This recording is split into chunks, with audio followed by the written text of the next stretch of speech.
नाज़रीन, ज़बर ड्रामे की आज की एपिसोड और आने वाली एपिसोड का टीज़र देख के सच में मज़ा आ गया। कहानी न सिर्फ आगे बढ़ रही है बल्कि मज़ीद दिलचस्प होती जा रही है। सबसे ज़्यादा मज़ा तो शामी को आखिरकार पढ़ने वाले नाट्य को देखकर ही आने वाला है, जिससे ये साफ जाहिर हो जाता है कि आयला के दिल में अब शामी के लिए रत्ती बराबर भी मोहब्बत नहीं बची। तो जनाब, आने वाली एपिसोड में हम देखेंगे कि ओन आयला को तसल्ली देता है कि अब्बी जान पहले से काफ़ी बेहतर हैं और सुबह के वक्त मामू हॉस्पिटल में नहीं होंगे, तो मैं सुबह तुम्हें बी जान से मिलवाने के लिए ले जाऊंगा। लेकिन इससे पहले नए फ्लैट पर शिफ्टिंग करनी है, तो हम वहां से होते हुए बी जान के पास जाएंगे। अब जब ये दोनों उनके दोस्त राफे के फ्लैट से निकलते हैं तो आयला गाड़ी में वेट कर रही होती है, जबकि ओन किसी काम से गाड़ी से बाहर होता है। अब ये नहीं पता कि महज इत्तेफाक है या शामी जानबूझ के आयला का पीछा कर रहा है। रिमला के प्लान के मुताबिक बहरहाल शामी जब आयला को अकेली गाड़ी में बैठते देखता है तो फौरन उसके पास पहुंच जाता है। आयला तो यूं अचानक शामी को वहां देखकर परेशान हो जाती है कि इसी इंसान की वजह से पहले मेरे बाबा ने मुझे मेरे ही घर से निकाल दिया और ये मेरा पीछा करते हुए यहाँ तक पहुंच गया है।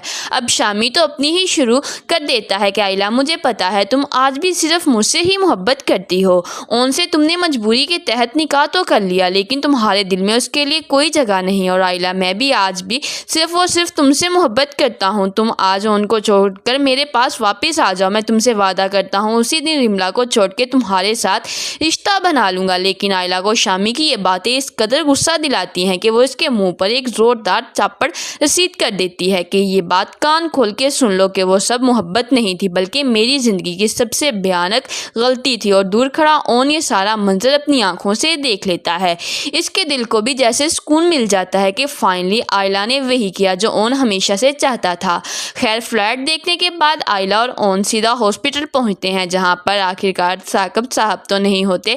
हाँ, अलबत्ता शमसा और जोया ज़रूर होती हैं। अब जोया को तो अच्छे से पता है कि बीजान की ये हालत इसकी माँ और आयला की वजह से हुई है। बहरहाल जोया बीजान को तसल्ली देती है कि आप बेफिक्र हो जाएं, मुझे पूरा यकीन है एक दिन आयला और उनका रिश्ता बहुत मजबूत हो जाएगा और अम्मी की बातों को भी आप दिल पर ना लें।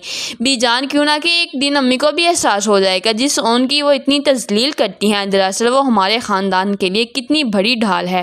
खैर, आयला जब अपनी माँ शमसा से मिलती है तो शमसा वही पर शुरू हो जाती है। एक टांग आयला से ओन की बुराइयां करना शुरू कर देती है। अब चुना के आयला को तो ये कहीं ना कहीं अपनी तमाम गलतियों का एहसास होना शुरू हो चुका है और उनकी मुखलिसी पर यकीन आना भी शुरू हो चुका है। तभी वो अपनी माँ से कहती हैं कि अब ओन मेरा शोहर है, प्लीज़ इसकी इज्जत किया करे। लेकिन भाई, शमसा तो आपे से बाहर हो जाती है और शमसा को ये एहसास भी नहीं हो रहा कि इन्हीं बातों की वजह से आज भी हॉस्पिटलाइज्ड हैं। कम से कम अस्पताल में तो थोड़ा लिहाज कर ले।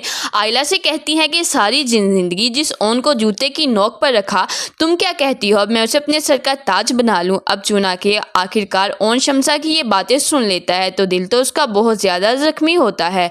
फिर भी आगे बढ़ के भी जान की खातिर शमसा के सामने हाथ जोड़कर कहता है, आप भले ही मुझे सर का ताज ना बनाए, लेकिन खुदा के लिए बी जान की हालत ऐसी नहीं है कि वो बार बार आपकी इस नफरत को बर्दाश्त कर सकें। ओन की ये बातें सुन के शमसा के दिल में ओन के लिए नफरत तो बहरहाल ख़त्म नहीं होती, हाँ अलबत्ता शर्मिंदगी ज़रूर होती है। जबकि ओन आयला से कहता है कि इससे पहले कि साकब मामू यहाँ पर आए, तुम्हें देखें और गुस्सा करे, बेहतर यही है कि हम दोनों अपने नए फ्लैट पर चलते हैं। मैं तुम्हें वहाँ छोड़कर वापस बीजान के पास आ जाऊँगा। अब ये दोनों यहाँ से निकलने लगते हैं तो इधर से फारूक साहब भी हॉस्पिटल में बीजान को देखने के लिए पहुँचे होते हैं। उनको देख कर कहते हैं कि बीजान को अगर किसी चीज़ की ज़रूरत हो, क्या तुम्हारी सगी माँ है, क्या तुम्हें नहीं पता है कि इन्हें किस चीज़ की ज़रूरत हो सकती है। खैर, अब उनको तो अंदाज़ा है ही कि फारूक साहब ये सब फॉर्मेलिटी के तौर पर पूछ रहे हैं, तो इसीलिए फारूक साहब से कहता है कि यहाँ की ज़रूरतें तो हम पूरी कर लेंगे, आप पहले अपने बेटे को समझाएं कि बार बार आयला के रास्ते में आना बंद कर दे। लेकिन फारूक साहब अपने बेटे को डिफेंड करते हुए ओन से कहते हैं कि मेरे बेटे का कोई कसूर नहीं,